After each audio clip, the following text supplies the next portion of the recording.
आध्यात्मिकतेचा महासंगम, श्रद्धेचा महासोहळा, महाकुंभमेळा. जगातील सर्वात मोठं धार्मिक संमेलन प्रयागराजच्या पावनभूमीवर लवकरच संपन्न होणार आहे. हा महाकुंभ भव्य दिव्य असणार आहे. विष्णू पुराणानुसार जेव्हा बृहस्पती मेष राशीमध्ये आणि सूर्य मकर राशीमध्ये असतो तेव्हा कुंभमेळा प्रयागराजमध्ये आयोजित केला जातो. कुंभमेळा हिंदू धर्मातील खूप मोठा धार्मिक पर्व आहे जो प्रत्येक 12 वर्षाने आयोजित केला जातो. हा महाकुंभ 13 जानेवारीपासून 26 जानेवारीपर्यंत पार पडणार आहे आणि या महाकुंभ मेळ्यात जवळपास 40 करोडपेक्षा जास्त लोक येण्याची शक्यता वर्तवली जाते. हिंदू मान्यतेनुसार कुंभमेळ्यात शाही स्नान केल्याने पापातून मुक्ती होऊन व्यक्तीला मोक्ष प्राप्त होतो. इथल्या पवित्र नदीमध्ये स्नान केल्याने आत्मा शुद्ध होते. शाही स्नान ही कुंभमेळ्याची मुख्य विशेषता आहे. प्रयागराज हे एक प्राचीन शहर आहे आणि गंगा, यमुना आणि अदृश्य असलेली सरस्वती नदीच्या किनारी हे शहर असल्यामुळे याला विशेष महत्त्व प्राप्त होते. पौराणिक ग्रंथांनुसार प्रयागराज हे तीर्थराज आहे, म्हणजे सर्व तीर्थांचा राजा आहे. प्रयागराजमध्ये दरवर्षी माघ मेळा, प्रत्येक 6 वर्षाला अर्ध कुंभमेळा आणि 12 वर्षांनी महाकुंभमेळ्याचे आयोजन केले जाते. जर तुम्ही पण 2025च्या महाकुंभमेळ्यात सहभागी होणार असाल तर हा व्हिडिओ संपूर्ण पहा, कारण ह्या व्हिडिओमध्ये प्रयागराजमध्ये कसं यायचं, इथे खाण्यापिण्याचे काय ऑप्शन्स आहेत, इथे स्वस्तात कुठे राहू शकतो, टेंट बुकिंग कसं करायचं, त्याचबरोबर तुम्ही कुठे फिरू शकता, शाही स्नान कधी आहे आणि कुंभमेळ्यासाठी साधारणपणे किती खर्च होईल, अशी संपूर्ण माहिती आपण या व्हिडिओमध्ये पाहणार आहोत. त्यामुळे व्हिडिओ शेवटपर्यंत पहा आणि महाकुंभ 2025च्या अशाच माहितीसाठी चॅनलला सबस्क्राईब करायला विसरू नका. हा महाकुंभ मेळा 25 दिवस चालणार आहे, म्हणजेच दररोज तुम्हाला इथे 3 ते 4 करोड लोक पाहायला मिळतील. लाखो करोड लोकांसाठी हा महाकुंभ 25 वेगवेगळ्या सेक्टरमध्ये विभागला गेला आहे आणि इतके सगळे लोक एकाच जागी गंगा स्नान करू शकणार नाहीत. त्यामुळे इथे 7 पक्के स्नानघाट निर्माण केले आहेत. त्याचबरोबर कुंभमेळ्याचे क्षेत्रफळ 3200 हेक्टरवरून 4000 हेक्टरपर्यंत वाढवले गेले आहे, कारण इथे मोठ्या प्रमाणावर टेंट सिटी निर्माण केली आहे आणि मोठमोठे कथा वाचनाचे कार्यक्रम देखील आयोजित केले आहेत. लोकांची खाण्यापिण्याची तसेच झोपण्याची आणि शौचालयाची देखील व्यवस्था केली आहे आणि अजून खूप गोष्टी मोफत सुविधा देखील असणार आहेत. कुंभमेळ्याच्या सुरक्षेसाठी उत्तर प्रदेश प्रशासनाने जवळपास 37,000 पोलीस तैनात केले आहेत. त्याचबरोबर ह्या त्रिवेणी संगमला साफ ठेवण्यासाठी 22,000 पेक्षा जास्त सुरक्षा कर्मचारी असतील. अनेक NGO पण असतील. मोठ्या प्रमाणावर पार्किंगची व्यवस्था तसेच एक रूट मॅप देखील बनवला आहे, ज्यामुळे लोकांसाठी ह्या गोष्टी सोयीस्कर ठरतील.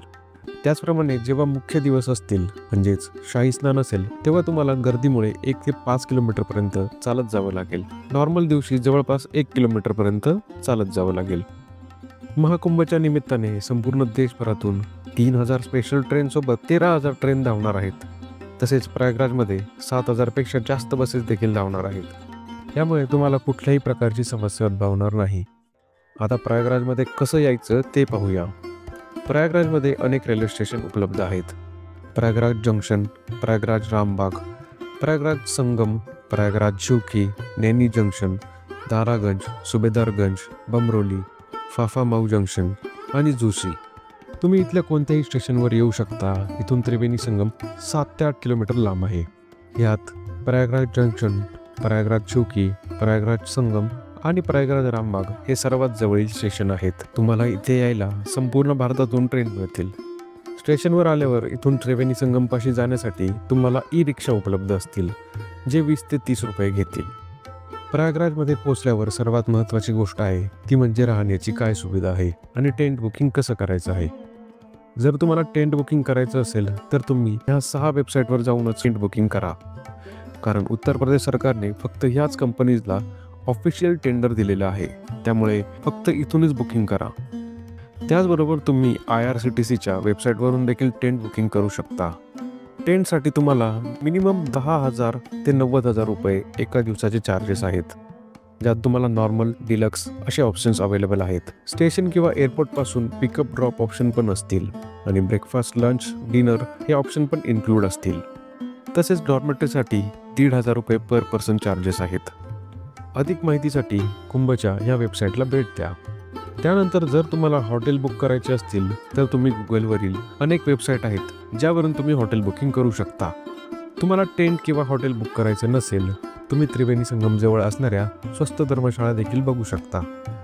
आणि जर तुमचं बजेट बिलकुलच नसेल किंवा तुम्हाला काहीच ऑप्शन नाही भेटला तरी पण निराश होऊ नका, कारण उत्तर प्रदेश सरकारद्वारे इथे अनेक शिबिराद्वारे मोफत राहण्याची सुविधा उपलब्ध करून दिली आहे. जर तुम्हाला जवळ कुठेच हॉटेल नाही भेटलं तर तुम्ही फक्त रामबाग स्टेशन जवळचं हॉटेल बघू शकता, कारण तिथून सर्व स्थळं जवळ आहेत आणि त्या साईडला थोडे स्वस्त ऑप्शन देखील तुम्हाला मिळू शकतील. कुंभमेळ्यात अनेक ठिकाणी चांगले रेस्टॉरंट आणि भोजन व्यवस्था केलेली आहे. तसेच अनेक NGOद्वारे मोफत भोजनालय पण चालवण्यात येणार आहे. आता आपण महत्त्वाचे तिथी तसेच शाही स्नानाचे दिवस कधी आहे ते पाहूया. 2025च्या महाकुंभमेळ्याचे आयोजन अत्यंत भव्य आणि ऐतिहासिक असणार आहे. इथले प्रत्येक शाही स्नान अत्यंत महत्त्वाचे आहे. पौष पौर्णिमा 13 जानेवारी 2025ला महाकुंभमेळ्याला सुरुवात होईल. त्याच्या दुसऱ्या दिवशी मकर संक्रांती 14 जानेवारीला पहिले शाही स्नान पार पडणार आहे. त्यानंतर मौनी अमावस्या 29 जानेवारी, वसंत पंचमी 3 फेब्रुवारी, माघ पौर्णिमा 12 फेब्रुवारी आणि महाशिवरात्री 26 फेब्रुवारीला शेवटचे शाही स्नान पार पडणार आहे आणि ह्याचसोबत महाकुंभमेळ्याची समाप्ती होईल. एक गोष्ट लक्षात ठेवा, ज्या दिवशी शाही स्नान असेल त्याच्या एक दिवस आधी सर्व पब्लिक आणि प्रायव्हेट व्हेकलची एंट्री बंद होते. त्यामुळे ह्या गोष्टीचा विचार करून त्यानुसार इथे येण्याचा प्रयत्न करा. तुम्ही जर शाही स्नानाला इथे येत असाल तर 2 दिवस आधी इथे पोहोचण्याचा प्रयत्न करा. महाकुंभमेळ्याला आल्यावर इथे एका दिवसात फिरता येतील अशी काही ठिकाणे पाहूया.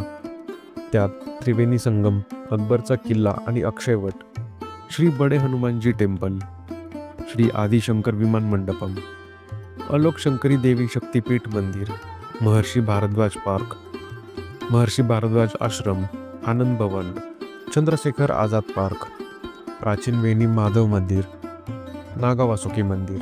ही फक्त टुरिस्ट प्लेसेस नसून ह्या जागांना ऐतिहासिकदृष्ट्या खूप महत्त्व आहे. आणि तुम्हाला जर प्रयागराजमधील ह्या जागांबद्दल अधिक माहिती हवी असेल तर आम्हाला कमेंटमध्ये नक्की सांगा. कुंभमेळ्याच्या अशाच माहितीसाठी आत्ताच खालील सबस्क्राईब बटनवर क्लिक करा. धन्यवाद.